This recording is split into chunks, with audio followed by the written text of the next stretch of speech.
ఈ రోజుల్లో సోషల్ మీడియాలో రీల్స్ చేయడం అంటే చాలా క్రేజ్ పెరిగింది. ఇంటర్నెట్లో చాలా మంది కెమెరా ఆన్ చేసి రీల్స్ చేయడంలో బిజీగా ఉంటున్నారు. సోషల్ మీడియాలో వైరల్ అవుతున్న వీడియోలో ఆ కోతి ముందు రీల్స్ చేసినందుకు తగిన బుద్ధి చెప్పింది. కోతి ముందు అమ్మాయి డాన్స్ చేస్తుంటే కోపంతో ఊగిపోయిన కోతి అమ్మాయి జుట్టు పట్టుకొని లాగింది. ఎంతకీ విడవకపోవడంతో దెబ్బకు పరారైపోయింది ఆ అమ్మాయి. ప్రస్తుతం ఈ వీడియో సోషల్ మీడియాలో వైరల్ అవుతోంది. సోషల్ మీడియాలో వైరల్ కావాలనే కోరికతో ప్రజలు తరచుగా ఇలాంటి విన్యాసాలు చేస్తుంటారు. చాలామందికి రీల్స్ పిచ్చి పీక్స్ చేరుకుంటోంది. కానీ ఇలాంటి పిచ్చి చివరకు ప్రమాదం అంచున వరకు తీసుకెళ్తుంది. అందుకే ఇలాంటివే తగ్గించుకుంటే మంచిది అనే డైలాగ్ సూట్ అవుతుంది.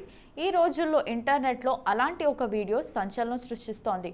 వీడియోలో ఒక అమ్మాయి పైకప్పు మీద డాన్స్ చేస్తూ రీల్ చేస్తున్నట్లు చూడవచ్చు. ఒక కోతి సమీపంలో గోడ మీద కూర్చొని ఉంది. ఆ కోతిని చూసి ఏ మాత్రం భయపడకుండా ఆ అమ్మాయి డాన్స్ చేస్తూ తెగ పోజులిచ్చింది. ఇది చూసిన కోతి అమ్మాయి జుట్టు పట్టి లాగింది. ఈ ఫన్నీ వీడియోను సయ్యద్ వాడా అనే ఖాతా నుండి ఇన్స్టాగ్రామ్లో షేర్ చేశారు. ఈ వీడియోను షేర్ చేసిన తర్వాత నెటిజన్లు రకరకాల కామెంట్లు చేస్తున్నారు.